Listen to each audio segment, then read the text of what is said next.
when two men received rare permission to enter the caves of Santa Rosa Blue Hole to engage in some important mapping work. They thought they'd be in for a routine adventure. The harsh reality of what they'd experience is something that no one believed would happen. This is the story of the Santa Rosa Blue Hole incident.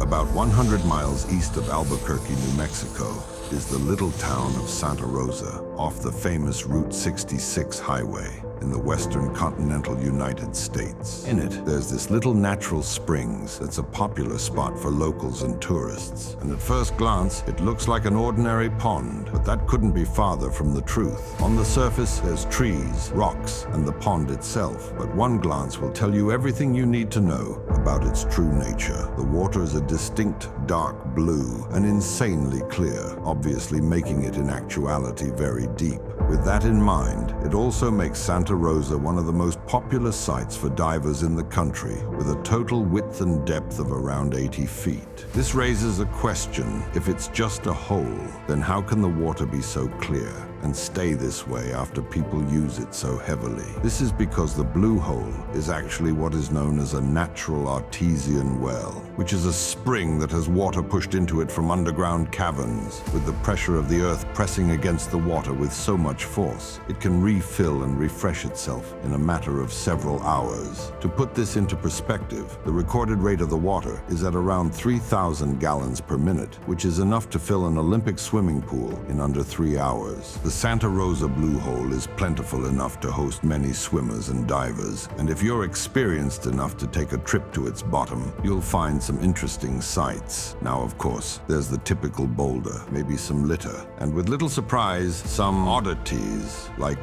bones or religious items. But on the eastern wall of the hole lies a large metal grate, which blocks people from entering the entrance to a maze of underground caverns that feed the water into the hole. However, in 1976, the grate hadn't been laid down yet, and the Blue Hole of Santa Rosa captured the imagination of many, with its inviting clear waters hiding a dangerous secret below. Among those drawn to its depths were two young students, Mike and David, whose curiosity led them into the caverns beneath. Their tragic tale, ending in a fatal entrapment within the cave's unforgiving confines, prompting authorities to seal the entrance with a heavy grate, making the caverns an off-limits mystery that lingered in the minds of adventurers and divers around the world. 40 years would pass, and the story of Mike and David became a somber memory for those still around to remember it. Yet the sealed caverns beckoned with unexplored passages and untold stories, waiting for someone with the courage and expertise to traverse their treacherous depths. After spending some time trying to receive permission, the ADM Exploration Foundation would be the organization to work up the manpower and time to explore those very caverns. The ADM would enlist the prowess of Mike Young, a legendary figure in the world of cave diving, known for his daring exploits and profound respect for the underwater realms. With years of experience navigating some of the world's most challenging underwater labyrinths,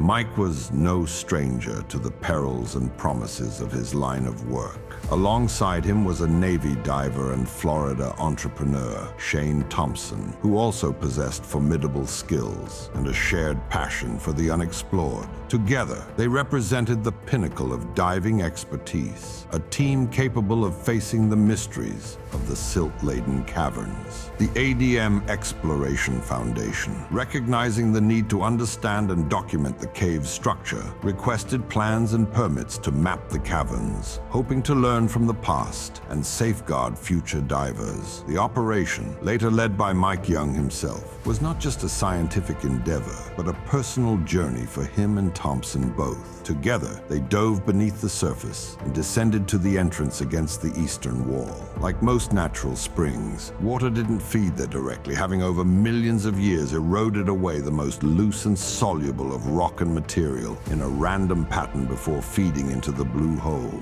Thus, when Mike and Shane approached, they understood that it was impossible to tell how treacherous the conditions would be before going inside, with entire rooms being filled, to quickly shrinking into the most claustrophobic of restrictions within a matter of inches. Ironically, the only way to tell if you shouldn't even go in was to simply enter. Navigating through the initial spacious chambers, Mike and Shane were awed by the cave's deceptive beauty. Its walls were jagged, and in some areas they were forced to crawl with their arms rather than swim, and floors were covered in silt, to mention nothing of the rock, which could easily be dislodged even by the divers' air bubbles. As they ventured deeper, the cave's true nature revealed itself. Even with their expertise, the space was so tight that there was no way to avoid kicking up silt, which made visibility borderline non-existent, as thick clouds of material were disturbed as they explored. The duo meticulously laid their guide rope, a lifeline through the twisting tunnels, and mapped the complex network of passageways. Each turn and descent brought new discoveries, stalactites and stalagmites, sculpted by millennia, hidden chambers that led to nowhere in every direction, and the eerie silence of a world untouched by sunlight. Their journey was not just a mapping of physical space, but an exploration of human limits and the thin line between discovery and disaster.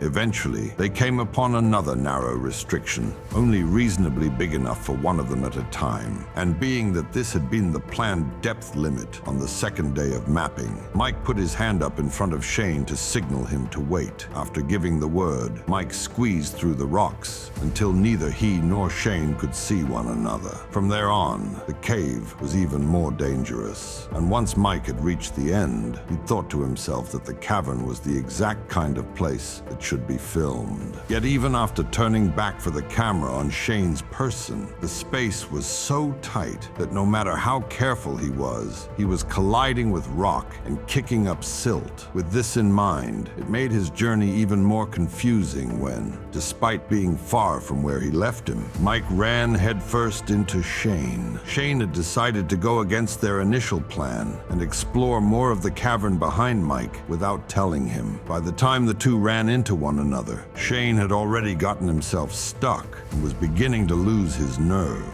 Calmly, though bewilderedly forcing Shane to turn around, the two would manage to squeeze past the restriction toward the exit. The situation would then escalate when Mike had the guide rope ripped from his hands momentarily, only to find it amidst a chaotic encounter with a panicking Shane trapped between two boulders. As Shane frantically tried to escape the confining space, he inadvertently wedged himself beneath Mike, causing further entanglement and damaging Mike's diving suit by breaking a valve with his kicking, and caused Mike's suit to partially fill up with frigid water. In their struggle to free themselves, Shane's actions led to physical obstruction and equipment damage, intensifying the peril of their predicament, not to mention overloading his air tanks and being forced onto emergency reserve, which he was quickly burning through. Though Mike would eventually find the exit, and after calming himself, would return for Shane, only to find he'd succumbed to the stress and ran out of air without ever switching back to his primary tanks, leading to his death within the cave. Mike, realizing the gravity of the situation, had to abandon immediate rescue efforts due to his own safety needs and the logistical challenges of cave recovery. Spending 2 hours with safety divers in decompression, then explaining what had happened to investigators, the aftermath of the expedition revealed the cave's severe hazards. Upon recovering Shane's body a day later, Mike recommended the cavern's permanent closure, and a new grate was placed in front of the entrance, sealing it off forever. This experience underscored the cave's unsuitability for future exploration, marking a somber conclusion to a venture that began with exploratory enthusiasm. In the end, the Blue Hole of Santa Rosa remains a safe and popular swimming and diving location for the inexperienced and professional alike, and will likely continue to do so for many generations. If you enjoyed this video, kindly leave a like and subscribe. I look forward to seeing you in the next one.